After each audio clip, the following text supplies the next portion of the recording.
Good morning. How's everybody doing? Welcome to number 5 podcast number 5. I think that's the thing to do. You're supposed to name how many podcasts you've had. So anyways, welcome. Thank you for coming. Today's an exciting day with the group here. We get to introduce you guys to more presenters for SEO spring training, and just basically ask questions. We're going to get to know a little bit about them. But if you do have questions, ask away, and like or subscribe to our channels, please. I always forget to say that. And I'll turn this stuff on. So anyways, welcome everybody. Happy to be here. All right. Hold on just a second here. All right. There we go. Turn it off. Okay, well, let's start with you, Mr. Dino Gomez. So I've known Dino for, 5-6 years now, I think. Longer. Longer? Yeah, I don't know. COVID really kind of screwed up my whole freaking, years and thing. But yeah, and Dino's a dear friend. COVID screwed up everything. Yeah, sure. Well, I tell people my life now is pre-COVID, after COVID. There you go. I like that. So, but yeah, so Dino, tell us a little bit about yourself. Yeah, let's see. Well, I got my start. Let me date myself a little bit. 14 years ago in SEO, and left my 9-to-5 job, started an SEO agency, grew that to 6 figures fairly quickly, and and then kind of have moved around and transitioned into different industries the last few years.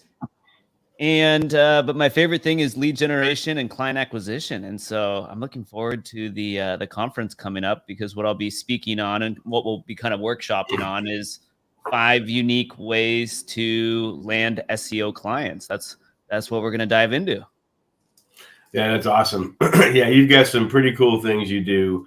Your workshops are amazing. If you ever get a chance to see Dino and go to one of his workshops, yeah, they're pretty freaking awesome. So how long you been doing this now? You said 10 years? Longer?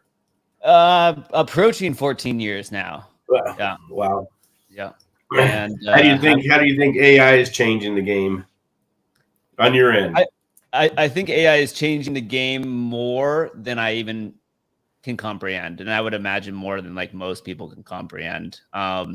It's hard to keep up. Like, I need an AI to research AI for me and decode AI. It's like a very meta concept, but yeah, I think there's a ton of applications for it. I think it's definitely here to stay. I think early adopters are doing something smart, figuring it all out. And I'm going to be honest, where I sit with it is, I know it's important. I use AI probably on a daily basis to produce more content in less time. But yeah, I feel like I'm behind the curve, so I'm still looking to learn as much as I can about it.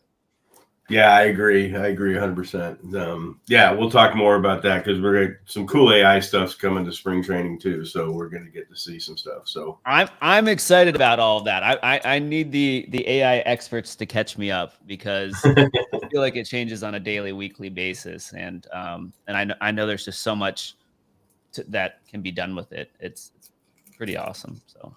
Yeah, that's awesome. So, well, welcome. Thank you for joining us today. So Thanks for having me. Yeah, this is a fun crowd. I'm excited to meet everybody, and I'm looking forward to Scottsdale in just a couple weeks now. Yeah, just a couple weeks. It's crazy how fast it's coming up now, and just everything on our end is moving 1,000 miles an hour. So it's just like, woo, yeah. So, take a break, have a podcast, relax a little bit, Have some bourbon. Have some bourbon, exactly. So, Miss Courtney, tell us a little bit about we've actually never met. I've been trying to get Courtney to one of our events for 4 years, I think. And either time didn't matter, time didn't work, family stuff, which everybody knows family is way more important. But anyways, yeah, welcome, Courtney. You're muted. Me now? Yep, hear you now. I muted so the dogs wouldn't interrupt. No problem. Yep. Dogs are also cool. Yeah. Oh. Yeah, I have this new little rescue who won't leave my side. So he's here too. I'm teaching him SEO so he can be my VA. Yeah, so I'm so looking forward to spring training. So I did the virtual one in Mhm. COVID, which was amazing. I remember riding my bike while watching the presentations inside, and it was so great. So I'm really excited to meet everybody in person and drink from the fire hose. Um, so I got my start in SEO accidentally in 2010. My background was in luxury hotel marketing in Scottsdale, where I opened a large property and kind of had baptism by fire in regards to marketing and list building and all that good stuff. And we opened during the Great Recession. So we had to be pretty innovative with no money and no resources. And then I ended up at an SEO agency, didn't know what it was. It was a startup, and that was 2010. And I actually had started my agency in 2009. So I kind of did like a 6-month paid internship there, and went back to my agency, and I fell in love with SEO. And so I've seen a lot of changes in the industry since 2010. And I miss the old days where you could, rank a press release with, using the keyword in the title, and then you were on, position 1 the next day. It was easier back then. Yeah, 100%. But basically, what I'm going to be discussing is I never wanted to build a big agency. I don't love managing people. And so I tend to really like to focus on growing small businesses. And so the niche that I've been in is SEO and lead gen for small businesses. I'm really passionate about helping them. And that's what I've been doing really since 2010, but also leveraging SEO for my own businesses. So what started out is just testing ideas. I was like, I'm doing this for my clients and I have some business ideas. Why don't I do my own SEO on myself? And that's led to some side hustles that have become 6-figure businesses. It landed me in the finals of Shark Tank a couple times. And so SEO has taken me to places that I never imagined without building a big agency. And so my presentation is going to be all about if you can get pretty okay at SEO, you can monetize virtually any of your passions or hobbies. And so that's what I'll be discussing. That's awesome. So what are your current side hustles now? I know you do events and stuff like that. What are you kind of passionate about secondary to SEO? Yeah, so I bartended my way through college in Scottsdale. And so I have a mobile bartending business that I officially started it in 2019 because a lot of people would come to me for event bartending. And it just took off. So that became a 6-figure business. We have a team of 30. I have a new business partner. I sold part of that business to get out of the operations. So now I just do all the marketing and the SEO for that business. And then I launched a micro event venue last year, a year and a half ago. So it's like 1,000 square foot. It's like Airbnb for events.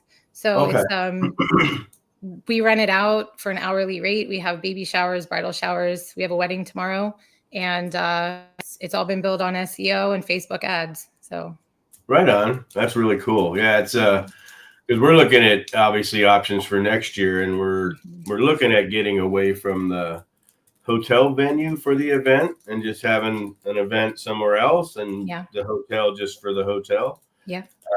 So that's interesting that Airbnb for events is that a thing that we could take off with, or is there actually a thing for Airbnb in events? That's a great question. So there is a space called a site called Peerspace. And before I built the website for the venue, it sort of functions that way. Like they take a cut.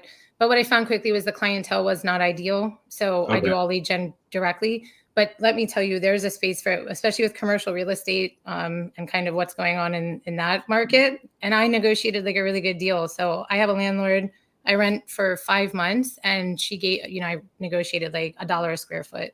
So wow. My risk was really low. But I think if you go into commercial spaces, especially, and even just for SEO conferences, hey, you don't have anybody in this space. How about we use it? You might be able to negotiate some great rates.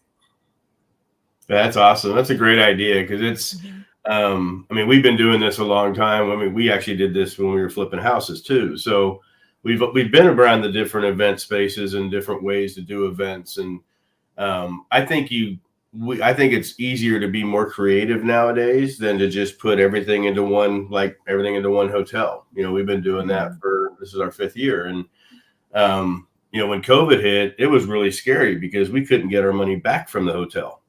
It took us months to get, a big chunk of money back from the hotel. And, so we've really felt kind of trapped in that environment. So I love the idea of, an event like Airbnb type of thing. That's really cool. Yeah. So I love following your stuff. You guys do amazing jobs, So when did you leave Scottsdale? I first left Scottsdale in 2009. I left my job at Montelucia in the great financial crisis and started the agency back here in Maryland. And then I went back when my son was 18 months old, because I was consulting up in Sedona for a property up there. Okay. So I think we came back to Maryland in 2017. I'd still be in Arizona if I had family out there. Yeah, for sure. Yeah, it's pretty awesome out here. So, yeah. All right, Travis, tell us about yourself. Travis and I actually had lunch, eating sushi, which is really freaking cool. But Travis has a unique story, and it's intriguing to meet people that have built a business in this space with knowing nothing about this business. So welcome, Travis. Why, thank you. I was trying to hide that. I'm in the presence of these wizards here. And it really is it's fun now. I've embraced it, but I dabbled in like websites back in the day with GoDaddy. I know they're a great website builder, and I wanted to start a little agency because I was doing some marketing and started it, failed, and got a job selling Bible software. And when I learned to sell and realizing sales is not sleazy, sales is actually value driven, and being a servant, you can actually sell and serve the people you're selling to.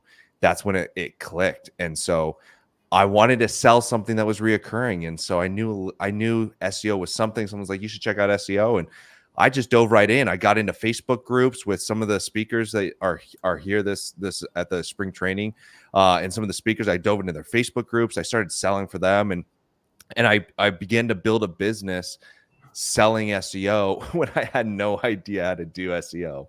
And so I come from a very different side where I'm not the expert in SEO. I know how to talk about it. I know how to, sell it. I know how to be a kind of the, vision speaker front of it, but I don't know how to do an HTML change per se. And so I'm excited because I'm going to be just sharing about value creation in business and accelerating value creation in all departments, and a little bit of a methodology and a business framework of understanding outcomes and most important numbers. And then really, we talked about a whiteboard. Like, I'm hoping I have a whiteboard, because we are going to be whiteboarding so many things, because what I've learned over the last 5 years of being in this business, is it's really hard, especially SEO. It's like, start a business on something you don't have control of that changes all the time. That's a good idea. And it's hard, So how do we kind of bring some casing and bring some light into that? So that's what I'm really excited to be there and share and meet all of y'all, because some of you guys have been following for a while. You just don't know it. So we just won Inc. Regional Southwest, the fastest growing company. So that was kind of fun. So that's awesome. Yeah, that's really cool. Real excited. Yeah, because when we met, it was interesting because I thought you're an agency owner and all this stuff, and and I immediately go in to start talking about SEO and having these routines back and forth, expecting all this technical stuff talk, and you're like, I don't even know SEO. And I'm like, that's freaking cool. So because it's especially Solterra right now, we're really on a bandwagon to build a sales team. And, and we struggle with, how much of the SEO or web design or whatever they're going to go out to sell, do they actually need to know in order for it to be a sale, So, but yeah, so, it's the biggest tension. It like for me, even currently, because it's just like the sales team, they want to sell. But we all know SEO. It's very, it's convoluted in a sense, and so you can't just be like, we rank you number one. You're like, that doesn't make sense. That's not a thing anymore. It's like, geography comes into play and different other things come into play, and it's like, okay, well then how do you sell them without selling the dream, but not be so caught up where you have to be an SEO specialist to sell them? And it's really it really is sometimes hard to deal with, and you come with fulfillment issues. So we've got some boundaries that we've set on it. We've got some training that we're trying to do with our sales team. But yeah, it is really hard because I do not want to be a company that sells the dream and does not deliver. I want to sell exactly what we think we can do and deliver exactly that. Exactly. That's pretty cool. So yeah, Clint and I have talked about, sales teams and building sales and finding salespeople, and it's Clint and I are super technical, so we're happy behind the computer. I don't mind selling as long as they come to me, but I'm not a guy to go door knocking and cold calling and all that. I'll cold email just because I can just do that sit by my computer. But it's interesting when you actually look and say, look, I've got to grow. The only way to grow is to have a people selling this product out there that's not me or Elizabeth or and it's but it's also scary, so at least for me, I've got trust issues from the back of the real estate days, stuff like that. But you don't want to ruin your brand. It's your name. Well, that ruin your brand. You got to get the perfectionist out of the way. I mean, I am I got to get myself out of the way because I nitpick shit. I will just like boom, why didn't you say this? Why didn't you say this? And why didn't you say it this way? And I'm like, dude, that's, you're not going to find another me. You just need to find somebody that's close enough to, whether I'm the closer or whatever, get them on the phone with me. But yeah, so it's super so cool. hard. It's super hard to find the balance between, I want to be the best, but and I know this is going to come off real bad, but sometimes you just need to provide that value to the client. And sometimes it's not best. It's do the main things that are going to move the needle for them, that are going to be life-changing, because the best would have gone a different route. And I haven't figured out that balance. It's very difficult. I nitpick too. Why didn't we do this? Why didn't we do this? It's like, dude, calm down, Travis. No, that's super awesome though. But that's really cool that,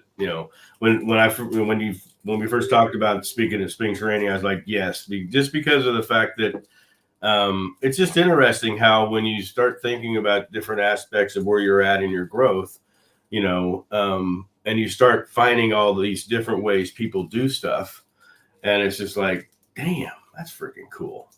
So no, I'm super excited you're here. Welcome, Travis. Thank you. Thank you. So, and Clint, what's going on with you today? Any questions for our panelists here and all this good stuff? Sorry, my foot's stuck underneath my desk.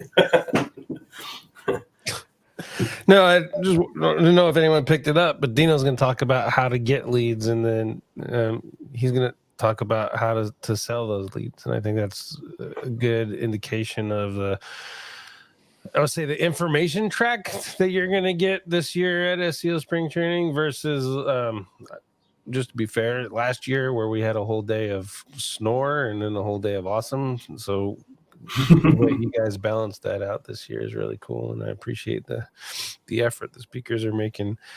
I don't know if it's intentional or not in regards to them, but it seems like all your talks so far from all the presenters that we've spoken to on the podcast are all leading into each other, which is really awesome.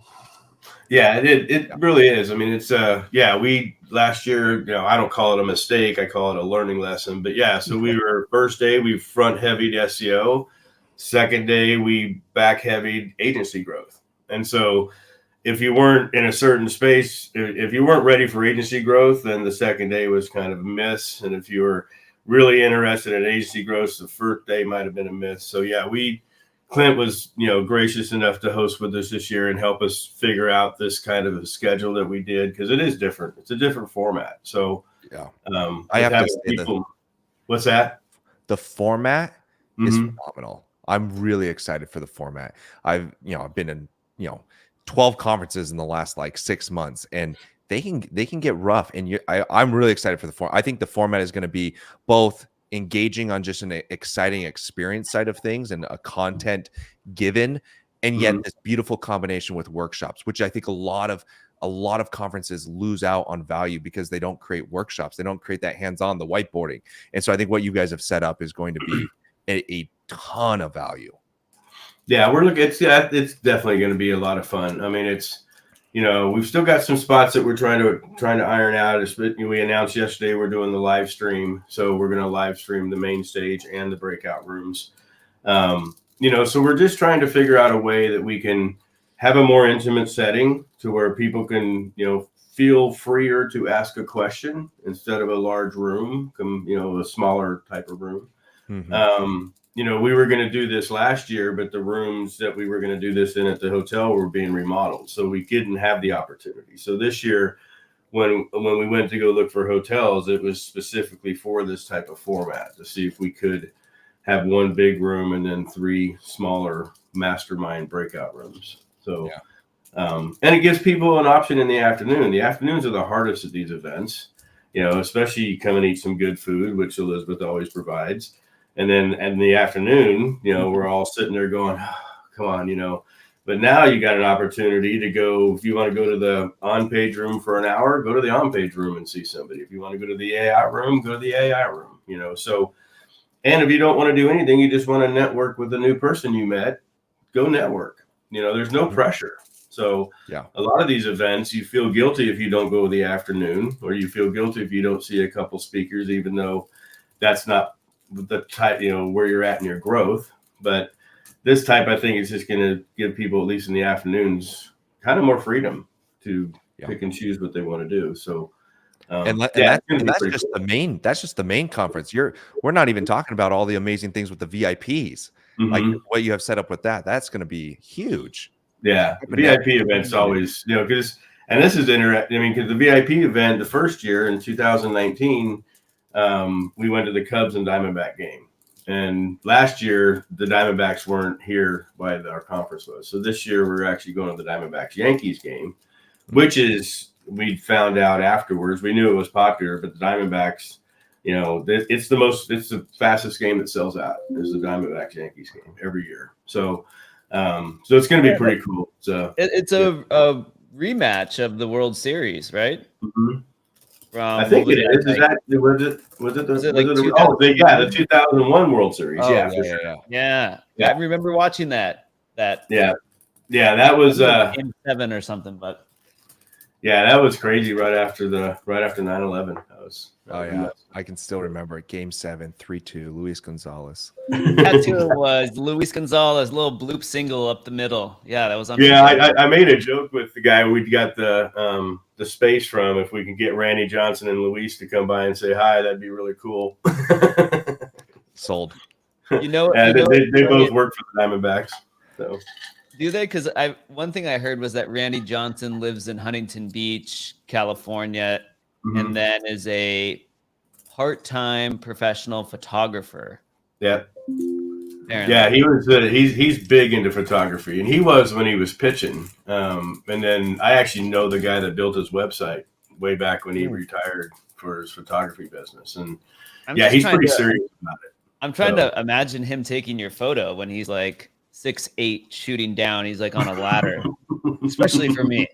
Exactly, for sure. Well, how do you think AI is affecting business in your neck of the woods, Miss Courtney? You're muted again. Sorry.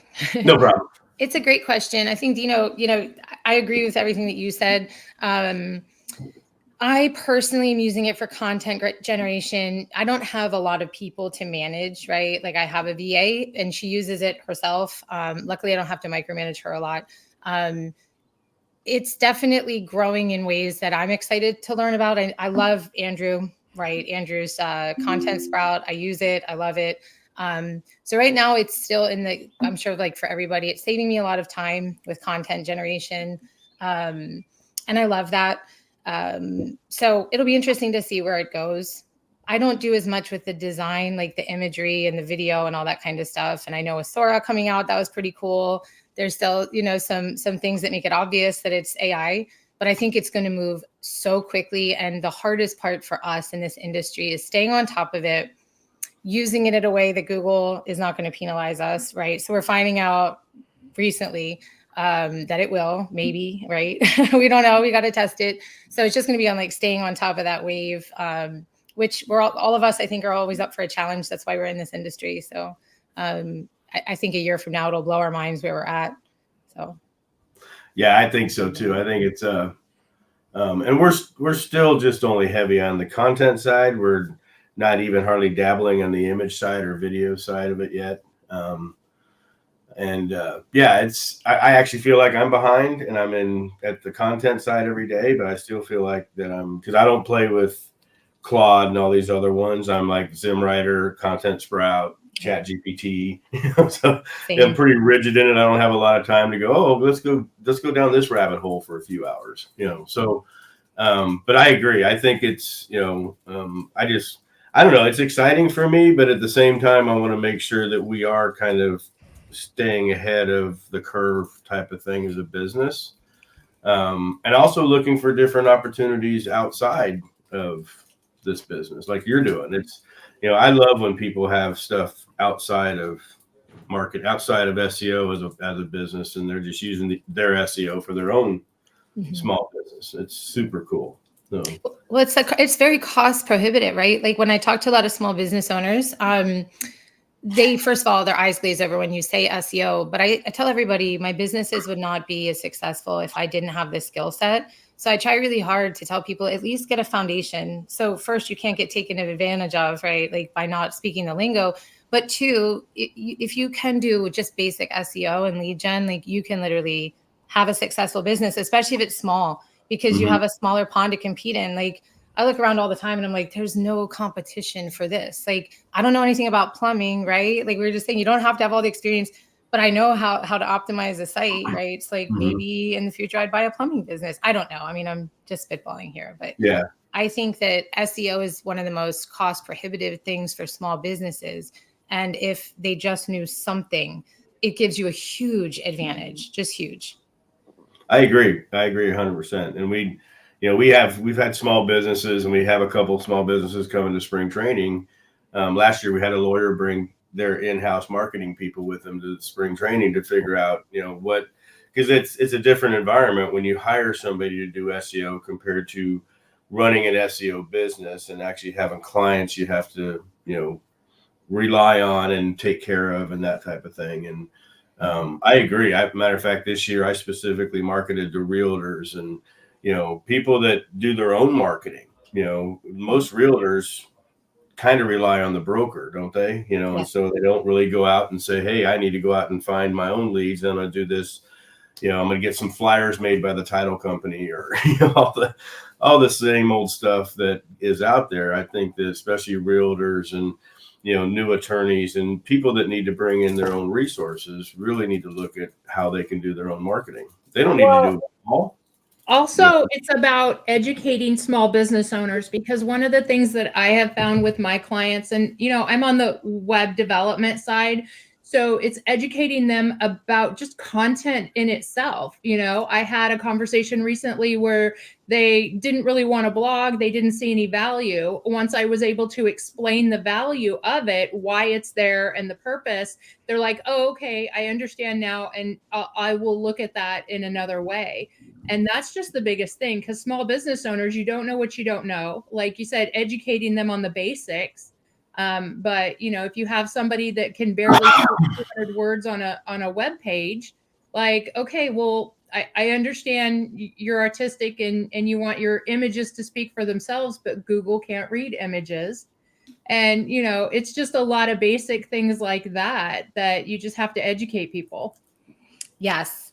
And it's funny, Elizabeth, because I've noticed since I've been in marketing that there's a difference between my male and female clients. And some people don't like when I say this, but I'm always overly transparent. I find that the male clients I work with tend to be like, I don't care what it looks like, as long as it's on brand and it's making money.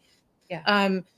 The females, I have to get them away. Like I'll care a little less about what it looks like. I'm like, do you want to make money or do you want a portfolio? Like I can get you to the gray area, but you're going to have to give a little. And a lot of the educating I try to do is also like, don't spin your wheels on social media. So I'm not saying social media is bad, but I'm like, you need to make money. You need to generate quality leads. And this is how you're going to do that. Like you can post reels on Facebook all day, but unless you're a really successful content creator, which is its like own thing, right? They need to understand the basics of SEO and paid ads and lead gen. And they tend to shy away from that, I think, just because of all the lingo we use. But I would like to see more people, Terry, to what you're saying, more realtors. It's funny, I literally just spoke to a realtor for a discovery call this morning. And it was Facebook ads. She said, oh, I don't want to do that. I'm like, let me guess, you boosted a post and you think that's what Facebook ads is. What if I told you there was this thing called Ads Manager? She didn't know. So it's just about educating them. But I would like to see more small business owners investing in conferences like this, because it really gives them the edge that they're looking for. And a lot of them are just spinning their wheels. So I'm glad that I you agree. included. 100%. I mean, it's I've always tried to reach the people, especially the people that aren't ready to afford what I could do, or Clint, or any of you guys, but they do have a budget. They just don't know how to spend that little budget, So, and I've always wanted to have a way that they could either come and learn, or, the whole reason I started SEO University was for small business owners to learn SEO in a modular manner. And every modular has a green button that says, do it for me. Because we all know small business owners, when you say, hey, here's the 87 things you need to do to optimize your business listing. They're like, oh God, 87 things, even though it's like 45 minutes worth of work. Us as SEOs make it sound like it's 5 hours worth of work. Well, but if you don't know SEO, it is like you can optimize a website far faster than I ever could. You know what to do, you get in, you do it. And me, I'm like stumbling over, okay, where is this? What does this mean? That kind of stuff. So you're right. It may be 45 minutes worth of work to you, but a brand new business owner, it could be 5 weeks. You know what I mean? So true. Yeah. It's all relative. Exactly. And then Clint's 20 minutes and he's done and out of there, right? Clint doesn't even tell him what he did. It's done. And I'm over here still trying to figure out how to log into WordPress. So I know how to do it. Okay. Selling $5 million a year, don't even know how to log in. Yeah. That's a great problem to have, Travis. Yeah. Yeah. I know how to Well, log Travis, in. what do you think on the AI side from your end? Are you guys utilizing it at all in your agency? I completely rewrote our entire sales process, me and ChatGPT, in about 4 days. Wow. So that was pretty friggin' cool, because it brought in things I never even friggin' thought of, especially when you ask it questions like, what's the top 20 ways people gather leads in business? Gosh, it came up with so obviously stuff I knew, but then it came up with other stuff that I was like, damn, I never thought of that, And so it's interesting when you start using AI for that aspect of trying to broaden the ideas. I think it gets to be really cool. Yeah. Yeah. On a personal level, I use AI to help write some emails, because I'm a little too short on email. So sometimes I'm like, all right, this is what I'm trying to get across, make it sound a little bit more professional. And I'll just use like ChatGPT for that. But even that, it almost feels like it's not authentic. And so it's like, maybe they just need to have the short, rough around the edges Travis with bad grammar Travis, and have that a little bit more real. But I've used it to help write some emails of like, we're transitioning our head of sales and bringing in a new VP of sales, and I brought in a COO, and I didn't know how to explain that other than like, here's the information. So I put it into ChatGPT. It was like, here's what's going on. And I think that was helpful. Internally, I know we are trying to figure out how to leverage it more.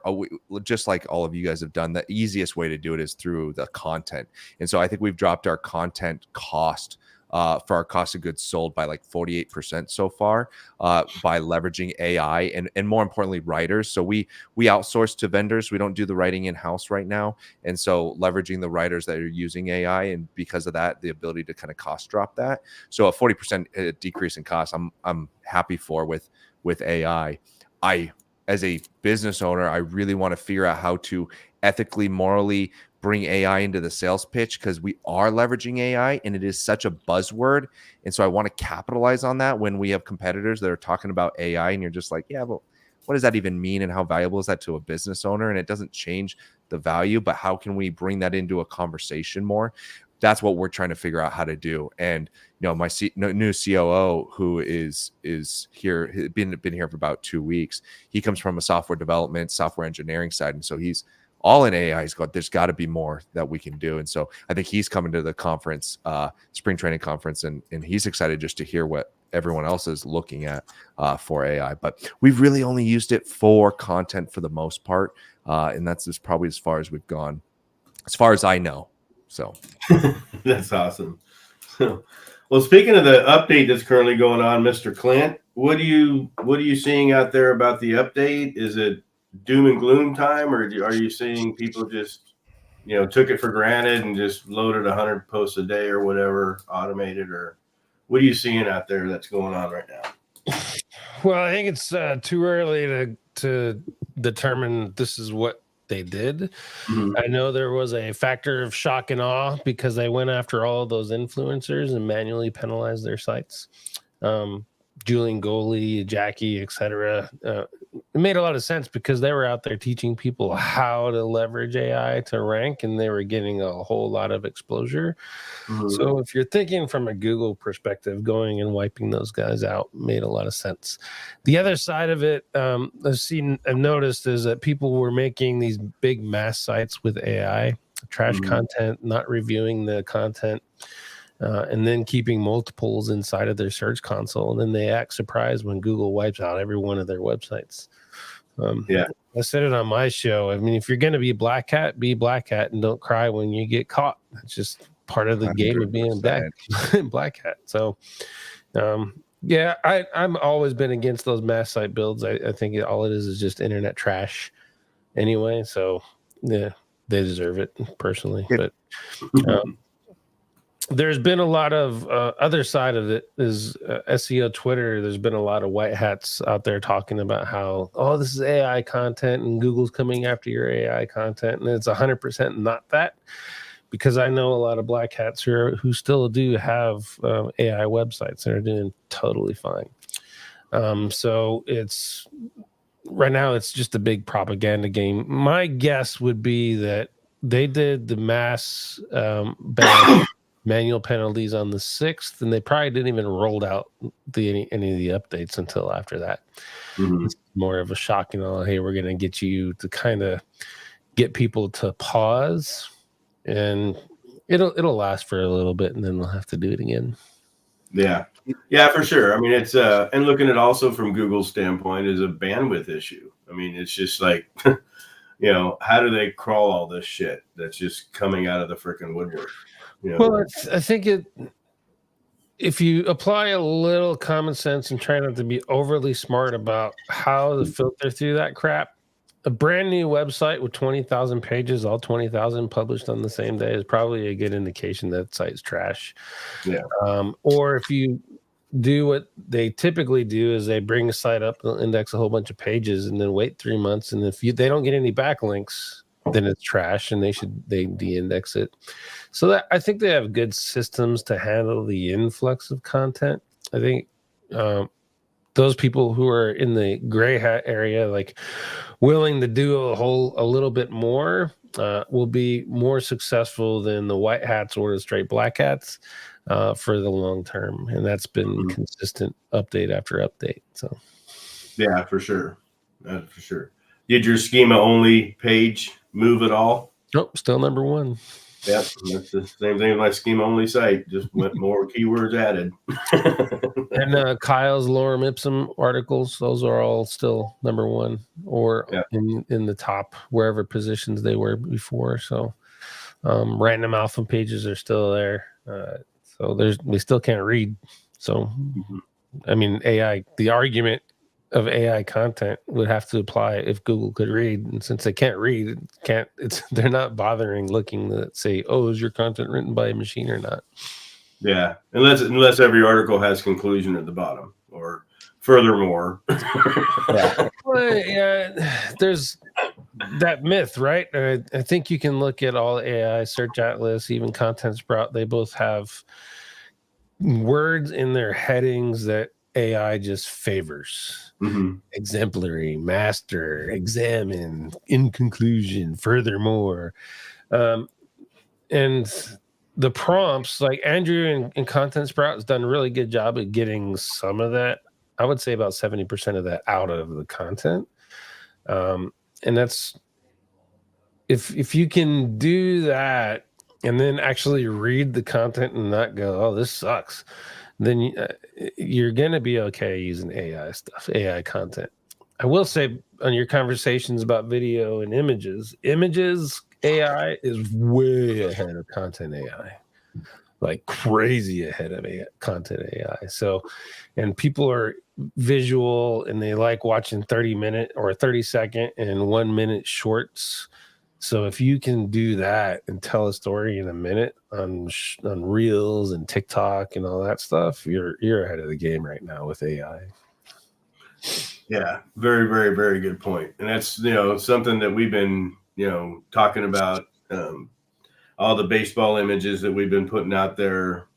Chad's going to teach everybody that Sunday Tech Day how he did all those images. But you're right. If you can mass produce videos, like we're now kind of mass producing display ads, with some help from other tools and stuff. So, I think, definitely video and the shorts and the TikToks and when I went to traffic and conversions, one of the reasons I went there is to see this lady talking about Pinterest and how Pinterest is just a content hog.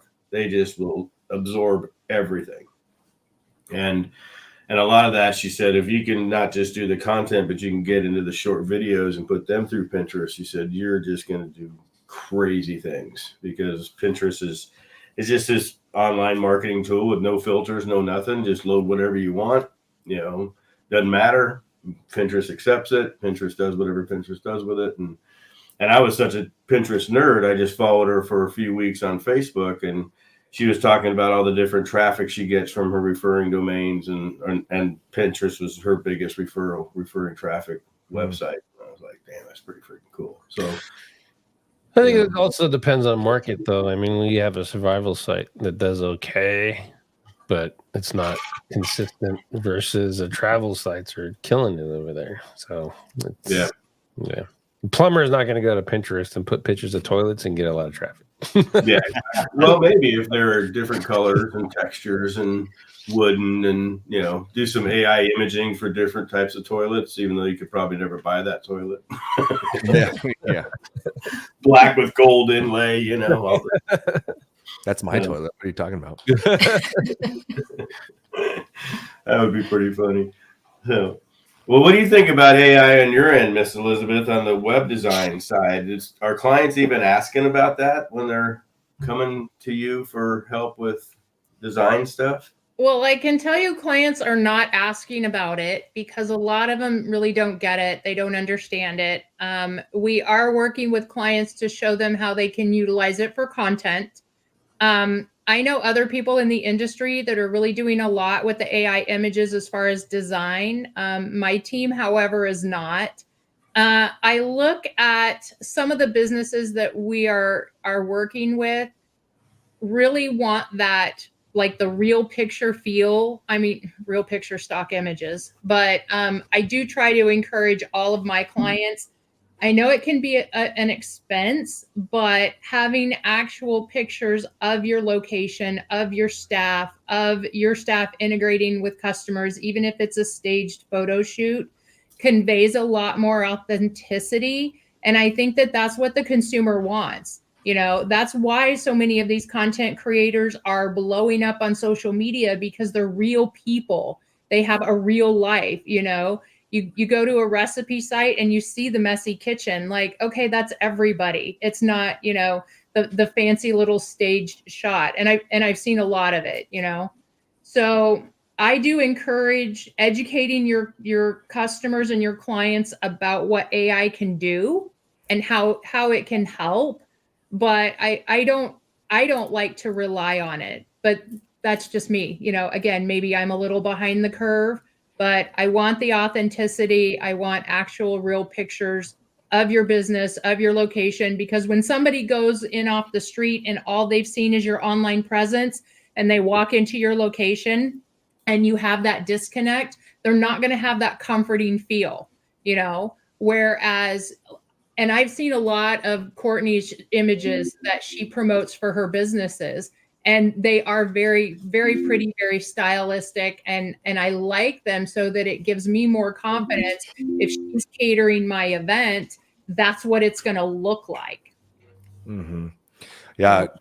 To piggyback off that, we require all of our new clients to get professional photography. Now there's a timing on it, and we will give them a credit back where we'll pay for a certain portion of it, if not all of it, if they can find it. And we have a whole kind of style guide of what the photographer needs. So we give that because we've seen such almost put aside SEO, like what you're talking about, Elizabeth, is when they get real photos, they see an increase in their conversion. So out of the gate, it's one of the quickest and easiest ways you can make more money with your website and make more money online is getting professional photography. And so we talk about that.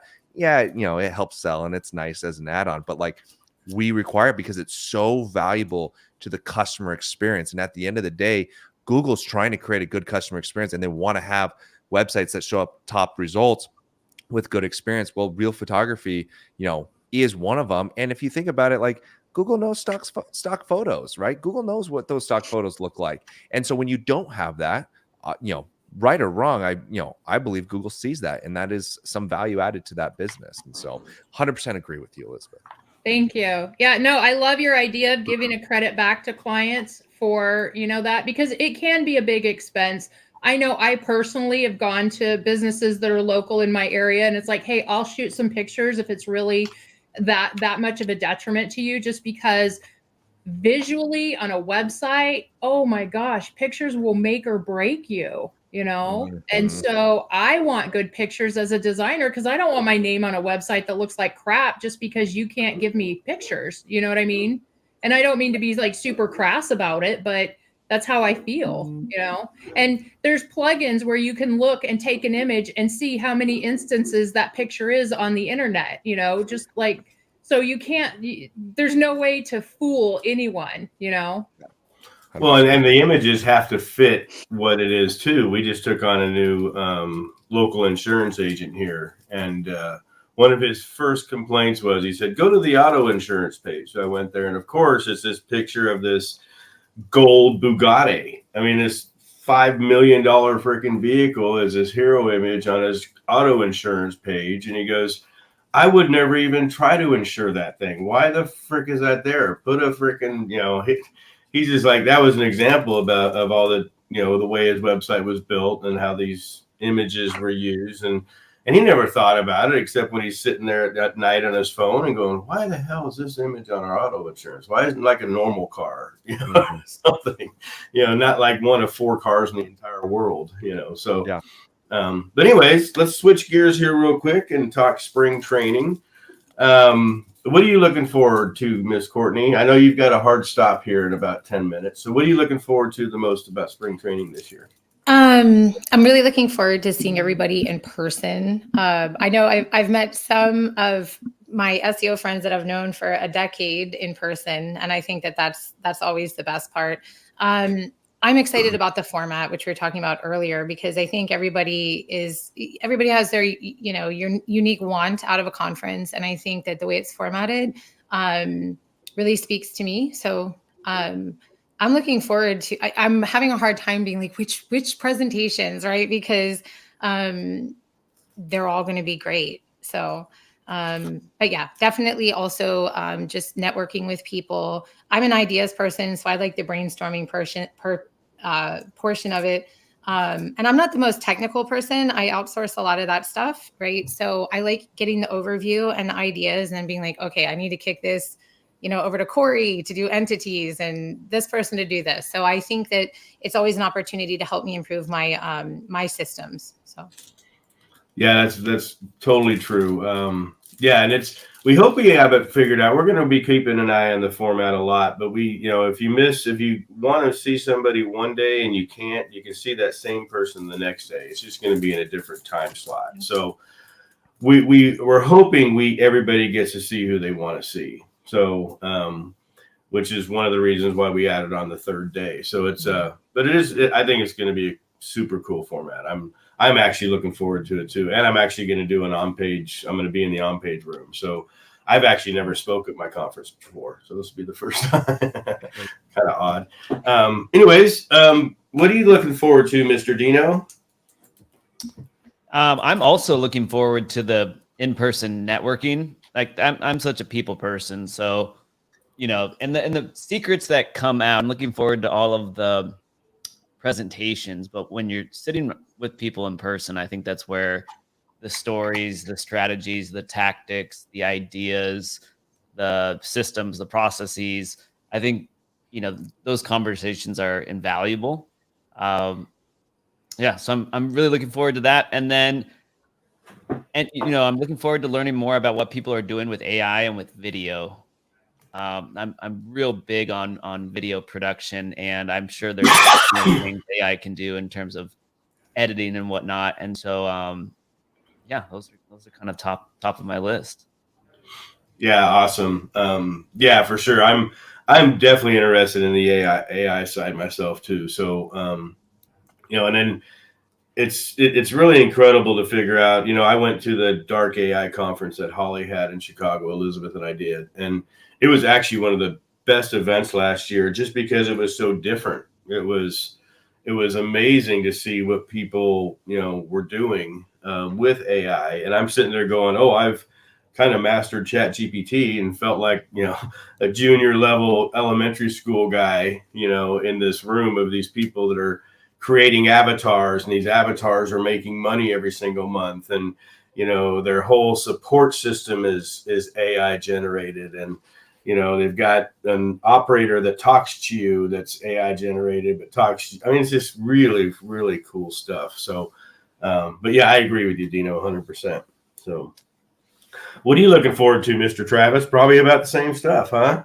Yeah, I'll go a little different. The people is going to be great. I think I just saw you talking about like networking. I just saw Tyler Hansen. I'm pretty sure I met Tyler Hansen before somewhere, and I think he lives in Arizona, and I'm excited for him to be there. So I'm excited to meet that, meet everyone who's there, especially the people that I know. And sorry to anybody who I went to one of your conferences, but what I'm really excited about is the quality of the type of speakers and workshops that are going to be there.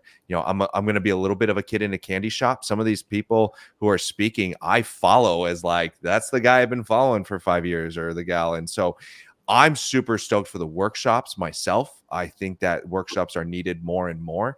And I am really excited for the chance to kind of go to my own workshops, have my COO go to these workshops, and be around some of the best people in SEO. Really stoked for that personally. That's awesome. Yeah, I don't know. Each one gets better and better and better. And, this one I think is, because we did some things different. We went and kind of did a semi upgrade to the hotel. Not that last year's wasn't bad at all. It was a great hotel. I love Embassy Suites, but this year we went to a DoubleTree. We specifically picked this hotel because of the networking space. They're willing to keep the bar open. So there's certain things as a host you want to try to make sure that if we're networking until midnight, somebody can still get a drink or whatever. That's what I'm excited for. You're right. That's my new exciting. And so it's, but the biggest thing is that we want to also make sure that, all the speakers stay at the hotel. So they're all there on site, so, I've seen people just have breakfast with people, and there's all kinds of ways you can connect with people with these things. Oh yeah. I told my wife, she was like, "Where's this conference at?" I was like, "It's in Scottsdale." She's like, "Oh, so you're going to be home every night?" I was like, "No, I'm going to be talking. I'm going to be networking." She's like, "Really?" I was like, "Oh yeah." She's like, "All right, for sure." And, and she's welcome too, so, if she wants to, a lot of spouses come. Yes, so. She won't. Yeah. She'll be like, my wife is the greatest. And I was like, "What do you know what the Rotate Digital does?" She's like, "Yeah, Google something, right?" Right, that's awesome. So, well, no, it's going to be super, super stoked to see you there for sure. Mr. Clint, well, you've been to all of them. What are you looking forward to the most?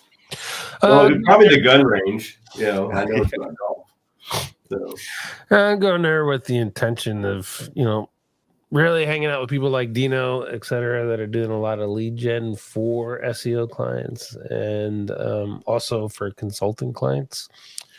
I'm building Digital Ear up this year, so I want to, have something to give my kid when I'm done working, and him be able to hand off that agency to him. So I want to get that going. Cool. So this year, I'm focusing on lead gen and just meeting people who know of and have done that kind of stuff and bringing that together. That's awesome. Yeah, What are you guys excited for?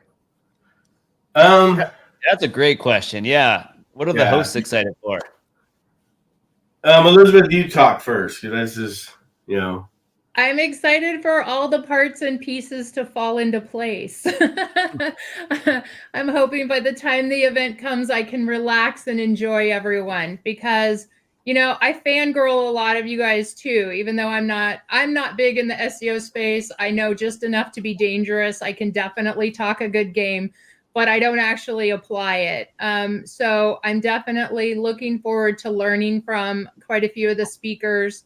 Reconnecting with our friends, because I feel like we've been to so many events, we've hosted so many events that there's people in this space that I can legitimately call my friends, and so I'm definitely looking forward to that. But I want everyone to have a good time. I want everyone to walk away feeling like, man, that was incredible value. That was absolutely worth it, and that would make me happy. Along the same lines, I'm all about the value. My biggest goal in all these things, for not just the attendees but the speakers, everybody, is that everybody gets value from it. I don't think anybody is at the top of their game that they can't come to this type of event with this type of format and not learn something. So there's people coming here, Josh Nelson. People that are like the peaks of where they're at in their agency walk or whatever, that I just, I get fanboyed over. I get the idea of not only meeting new people, but people that I follow, people I highly respect. I'm excited about, we had more sponsors this year, had more speaker requests this year. This year we had over 100 speaker requests. That's crazy. That 100 people wanted to speak at this event. Gives me goosebumps. But that's cool, But I think the biggest thing for me is a highly successful event where it's all about value, and grow it every year, and not to the point of like a TNC type growth, but grow it to a point that the networking is still priority. Not so big like TNC. I really wanted to meet this lady from Pinterest, or that talked about Pinterest, and I tried to follow her off stage to meet her, and no, she disappeared in the crowd of 6,000 people. So there was no way to meet her. So, but yeah, no, I appreciate that question because it's something that we think a lot about. Yesterday we decided to do a live stream. One of the things that I think is so successful about this conference is the digital we did in 2020. We flipped on a dime, 3.5 weeks. And what was a 2-day conference became an 8-day conference and 72 speakers. We had 900 people come through. And it was just awesome. It obviously was at a perfect time when everybody was kind of locked down. Nobody knew what was happening. We were all beginning. We were all like, "Oh, it's kind of neat to be knocked down. Locked down. We can kind of take a break." And agencies like me, we 41 cancellations in the first 6 weeks of COVID. So right after the conference, we got to deal with, okay, now we need to pivot Solterra. Kind of get away from medical spas for a while because they're all shut down. And, but I think the 2020 digital was one of the things that was the catalyst. So when we looked at bringing the live stream back, because we get a lot of requests for it, because there's just people around the world that just can't travel. It's no fault of theirs. It's nothing that has to do with anything, but they went through the digital in 2020. And so we decided to bring that back. I'll put the link there. But the link's all over Facebook and stuff. So, let's see here. So yeah, if you can't make the live, which we highly think you should, just because of all the opportunities that are going to be there, we will live stream the main stage and then the breakout rooms. So we've never done this before as far as actually doing a live stream with speakers. So it's going to be new for all of us, but I think we've got a good handle on it. So if you can't make it and you definitely want to see the content, sign up for the live feed. We got a small package because, like I said, I'm not going to buy a big package and not be able to fill that package. So there's limited seats to how many we can have on the live stream. So if you can't make it, I understand, especially with the solar eclipse and all the crazy things that are happening that same weekend. But sign up for the live stream and at least get the content and learn from these people. In the breakout rooms, we're probably going to be able to set it open for some questions. So, but we're not going to be able to do questions in the live stream on the main stage. So just to put that out there. And the live stream does not cover the Tech Mastermind Sunday afternoon, which is actually the most popular thing about the event Sunday afternoon. So anyways, any last minute thoughts, everybody? Anybody? Well, what you said there, Terry, about one of the things you said was in regards to looking forward to the conference are just the unknown factors. I think are the most fun. It's the conversations that you weren't expecting to have. It's the speaker that you didn't know about and you decide to sit in on their speech, and what they share is just unbelievable, and it's a whole new world for you. I 100% agree with that, and I just wanted to add in that that's just that's the X factor for me that I'm also very excited about. Well, and also you may not know who you're sitting next to in the event. They may not be a speaker, but they may have something valuable to contribute based on their experience, their agency, what they're doing, kind of thing. So the audience members, I would say, are equally as valuable as a lot of the speakers. Well, and I can tell you that probably about, at least I think right now, 15 or more of the audience were past speakers.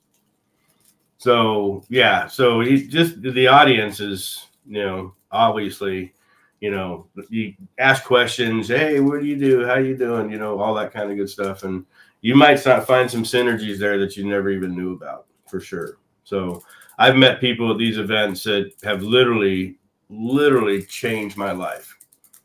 And, I credit that to these events all the time. I've been to bad events. I'm not going to say they're all good, but, we go the extra mile with this one just to make sure that you have opportunities. And I tell people that if you come there with a problem and you don't get an answer to that problem, come to me. I'll get you the answer to that problem. So that's a guarantee. So if you can make it, we would love to have you. Again, if you can't, come to the live stream, at least get to watch how these things are put on, the content from these speakers. And yeah, we just hope you guys can make it. It is a super killer event. If you're on the fence, like I said, if you're on the fence, try it. Okay. Cause I guarantee it'll change you. Yeah. It'll change you. Get off the fence.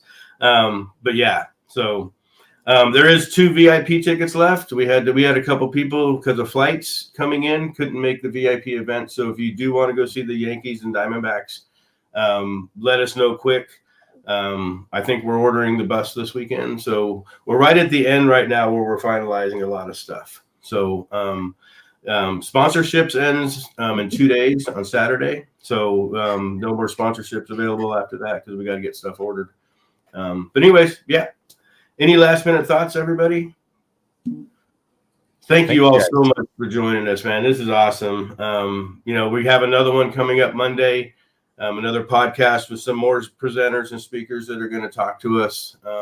Join back then, subscribe to our channel, follow us, do all that stuff that everybody tells you to do. But otherwise, thank you and have an awesome Thursday. Thank you, guys.